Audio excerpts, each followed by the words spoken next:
Siguiendo con las reflexiones sobre el libro de Malaquías, que ya comencé hablando de amnésicos espirituales, de amnésicos de Dios, hoy quisiera seguir con un nuevo fragmento del primer capítulo, versículos del 6 al 14, y ahí podemos comprender de qué manera somos capaces de engañar al gran rey. Si somos lo suficientemente sinceros, todos o hemos engañado o hemos sido engañados alguna vez. El engaño y la treta siempre han formado parte de los mecanismos y procesos que permiten conseguir al que los usa determinados beneficios que con honestidad no se lograrían. Engañar supone aparentar una actitud de beatífica candidez para después dar el estacazo padre cuando el incauto cae en la trampa de manera inocente.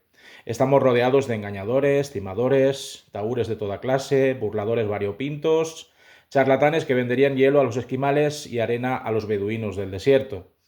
Engañar consiste, según nos dice el diccionario, en hacer creer a alguien por medio de palabras, acciones, etcétera, lo que no es verdad, obtener un beneficio de alguien aparentando o haciéndole creer algo que no es verdad, o hacer creer o ver que algo es distinto de cómo es en realidad. Otros sinónimos para engañar son mentir, timar, estafar, burlar, fingir, falsear, equivocar, confundir, falsificar, enredar, chasquear, defraudar, aparentar, desorientar, despistar, encandilar, engatusar, fascinar, liar, seducir, embaucar, traicionar y decepcionar. El embaucador de turno nos toma el pelo, nos vende el humo, nos da gato por liebre, nos la da con queso y nos convence de que los perros se atan con longanizas o que el suelo está empedrado con huevos fritos. Esa es la acepción más empleada del vocablo, aunque existe otra que se ajusta a la perfección al tema que hoy trataremos en esta reflexión, la cual reza así: distraer la atención de una persona con algo. Es como si un mago ilusionista que realiza trucos de naipes te dejara ensimismado en algo aparente, mientras urde y trama el golpe de efecto que nos dejará boquiabiertos. En el caso que hoy nos ocupa, la religiosidad encontraba su núcleo más duro en el sacerdocio. Los sacerdotes, garantes de la enseñanza bíblica e intermediarios entre Dios y su pueblo, se habían sumido en una religiosidad hipócrita, descarada y desvergonzada. Aquellos de los que se suponía un ejemplar comportamiento y a los que se acudía para reconocer la limpieza o la impureza de personas en casos de enfermedad o de contacto con la inmundicia en todas sus expresiones, pues eran los primeros en burlarse de Dios y en engañar al gran rey del universo. A través de Malaquías, Dios exige el debido honor a su persona y nombre, algo completamente racional, dadas su grandeza y su gracia para con el ser humano. De ahí que en el versículo 6 de este primer capítulo de Malaquías diga: el hijo honra a su padre y el siervo a su señor. Si pues yo soy padre, ¿dónde está mi honra? Y si yo soy señor, ¿dónde está mi temor? Dice el Señor de los ejércitos a vosotros, oh sacerdotes, que menospreciáis mi nombre. En la lógica del respeto y la reverencia oportuna y merecida, tanto por un padre que cuida y ama a sus hijos, como por un señor ante el cual se inclinan los sirvientes en reconocimiento de su superioridad y soberanía, Dios no está recibiendo ni honores ni respeto. En lo que a la vida cotidiana de la sociedad de aquellos días tenía que ver, un hijo que deshonrase o insultase a su padre era considerado como la escoria de la humanidad.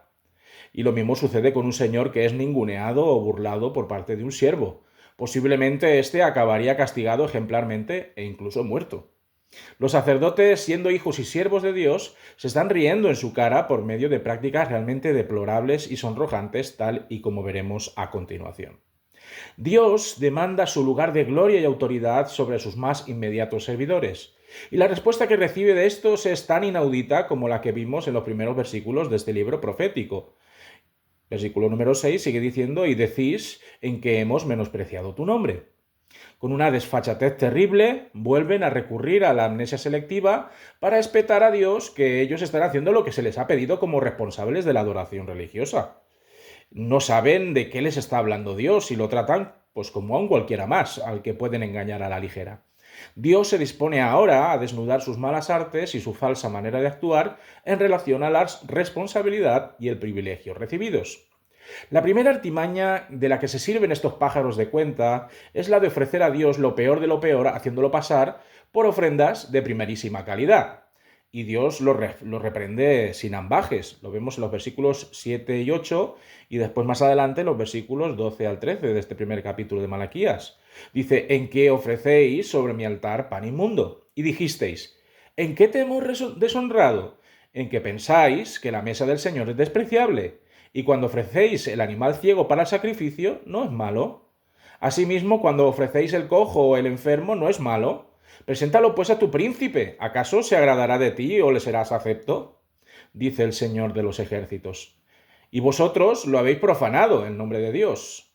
Cuando decís inmunda es la mesa del Señor y cuando decís que su alimento es despreciable. Habéis además dicho, oh, qué fastidio es esto. Y me despreciáis, dice el Señor de los ejércitos. Y trajisteis lo hurtado, o cojo, o enfermo, y presentasteis ofrenda. ¿Aceptaré yo esto de vuestra mano? Es decir, en vez de ofrecer delante del Señor el pan de la proposición, el cual debía tener una serie de características concretas y de ser elaborado de una manera determinada, los sacerdotes ponían sobre la mesa del Señor un pan duro, rancio, mohoso, hecho con los desechos de la harina, incluso mezclado con piedras. Total, Dios no se lo iba a comer. Así que, ¿para qué ofrecer un pan de primera categoría a un Dios sin dientes?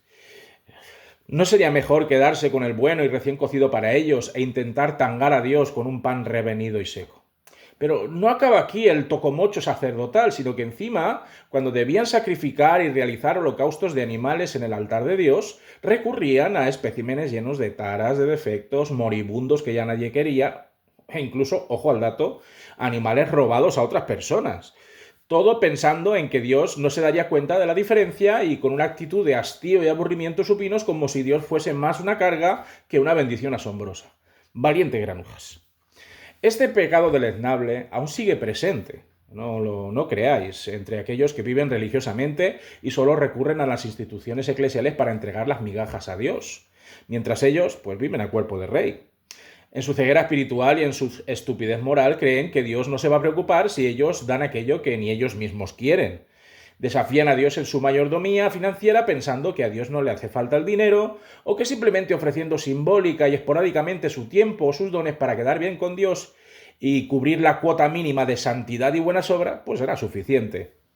Piensan que engañan a Dios con sus mentiras, con sus falsas poses de cristianos, cuando su corazón solo anhela egoístamente no tener que desembarazarse de unos miserables euros. No se dan por completo a Dios, no se dan por completo a Cristo, no se dan por completo a la misión, sino que prefieren mantenerse al margen, imitando el mismo modelo que hicieron tan popular Ananías y Safira, tratando de no caer fulminados. Desprecian todo lo que viene de Dios y tributan al Señor una serie de ofrendas que ni ellos, en su desvergüenza, serían capaces de entregar a sus superiores humanos. ¿De verdad tienen idea de lo que están haciendo? ¿No se dan cuenta de que Dios no puede ser burlado de esta forma sin que se desate el juicio y las represalias de un Dios santo y merecedor de toda nuestra alabanza y loor? Pero esperad, esto solo es la punta del iceberg en lo que a la religiosidad barata y engañifa espiritualoide se refiere. Malaquías sigue ahondando en el horrendo problema sacerdotal. Nos dice el versículo 9 que ahora pues orad por el favor de Dios para que tenga piedad de nosotros. Pero ¿cómo podéis agradarle si hacéis estas cosas? Dice el Señor de los ejércitos. Es de risa. O sea, ellos le dan lo peor que tienen a Dios y esperan que el Señor les inunde de bendiciones, les prospere, sonría como un bobalicón y les perdone su hipocresía y su desprecio. No tienen remedio. Es como si a mí me insultasen, me pusiesen en el palo del gallinero, me dijesen que soy más tonto que Abundio y que soy un cero a la izquierda y como consecuencia de esas lindezas tuviese que darles besos y abrazos, que les diese todo lo que quisieran y encima tuviera que darles las gracias. ¿Pero quién creían que era Dios? ¿Un pelele? ¿Una marioneta? ¿Un genio de la lámpara al cual hacerle perrerías esperando toneladas de tesoros y riquezas? En el siglo XXI, ¿no pasa también esto entre nuestras filas? Personas religiosas, con fachadas de buena gente, mejores cristianos, pero que encima de que restringen sus ofrendas a Dios y le dan al Señor la porquería que no quiere ni el más pobre de los mortales, quieren que Dios les muestre su gracia y su misericordia como si nada pasara. Las oraciones de esas personas que creen que por estar en las filas de una iglesia o de una religión serán escuchadas por Dios, deben estar bromeando. Las plegarias de estos individuos no suben más allá del techo de la capilla. O Dios verá con buenos ojos como una persona autoproclamada creyente se ríe a carcajadas de aquellos hermanos que sí se comprometen y se responsabilizan de su profesión de fe de manera fehaciente y generosa. Por supuesto que no. La generosidad de Dios, aunque es proverbial con toda clase de seres humanos, sin embargo no puede ni es producto directo del menosprecio que sufre su nombre y su soberanía. Y para acabar de redondear esta lista de prácticas perversas que los sacerdotes realizaban en los tiempos de Malaquías, Dios les reprocha lo siguiente en el versículo número 10.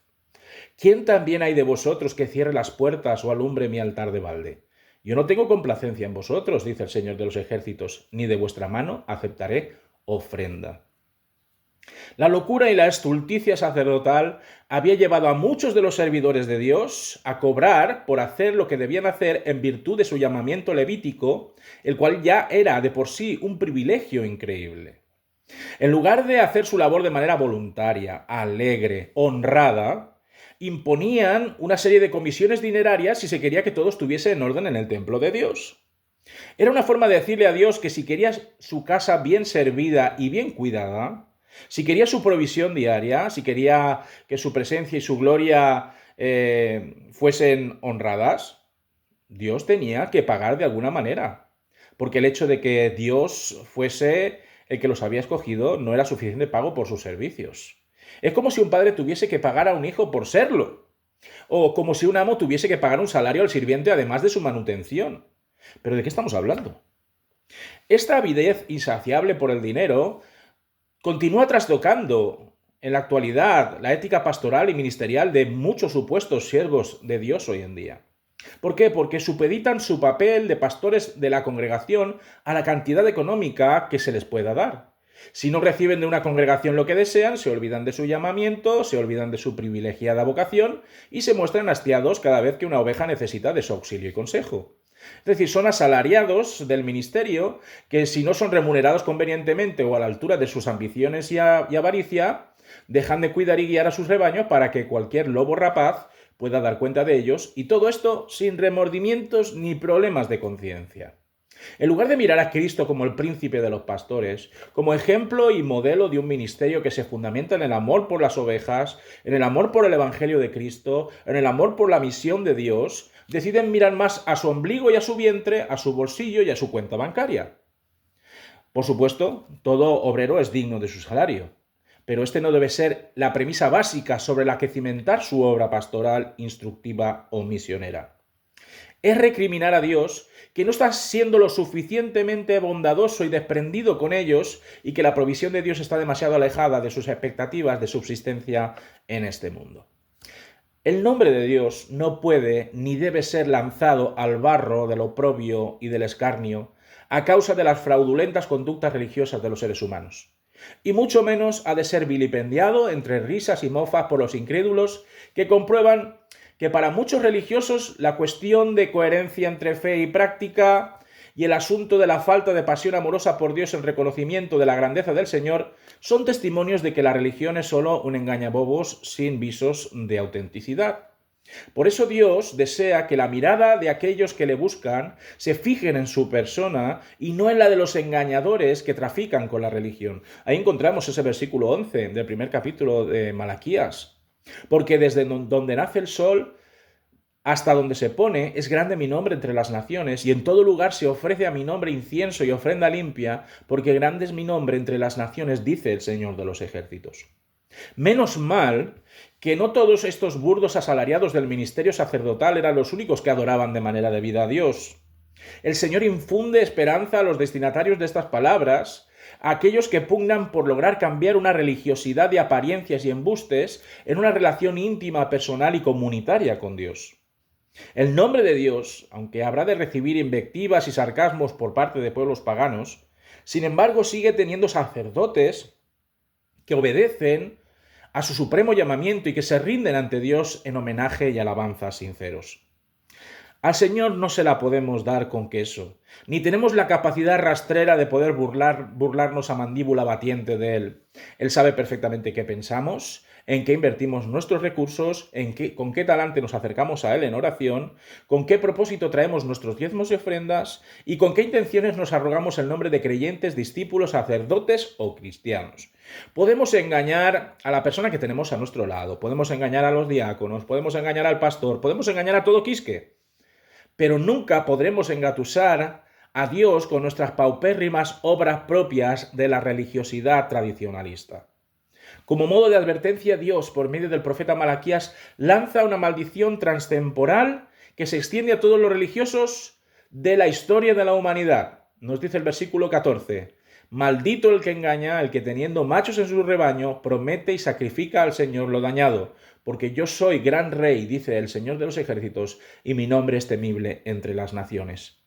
Aquel que promete a Dios como voto lo mejor que posee, que cumpla a pies juntillas su promesa y que ofrezca lo mejor de lo mejor como señal de gratitud y adoración por la petición contestada, ese será bendecido. A Dios no le vas a embaucar como tal vez hagas con aquellos a los que pides ayuda y luego no les devuelves lo que les prometiste que les darías a cambio de un favor necesario. Dios ya conoce con antelación suficiente de qué palo vas y con qué intereses haces las cosas. Para terminar, decirte que engáñate a ti mismo si es tu deseo hacerlo, porque Dios todo lo sabe y lo conoce, incluso lo más profundo del corazón del ser humano. Es de ser imprudentes e idiotas querer dar gato por liebre al gran rey, aquel que te juzgará en el presente y en el día postrero sobre el ejercicio hipócrita y embustero de tu sacerdocio como creyente en Cristo. La religiosidad es una mentira que puede hacernos sentir bien mientras la fiesta dura, pero cuando la maldición de Dios se abata sobre tu impostura y tu figurantismo, prepárate para temblar y lamentar. Querer distraer a Dios es del todo imposible y engañarlo una quimera absurda y poco sensata. Que el Señor os bendiga.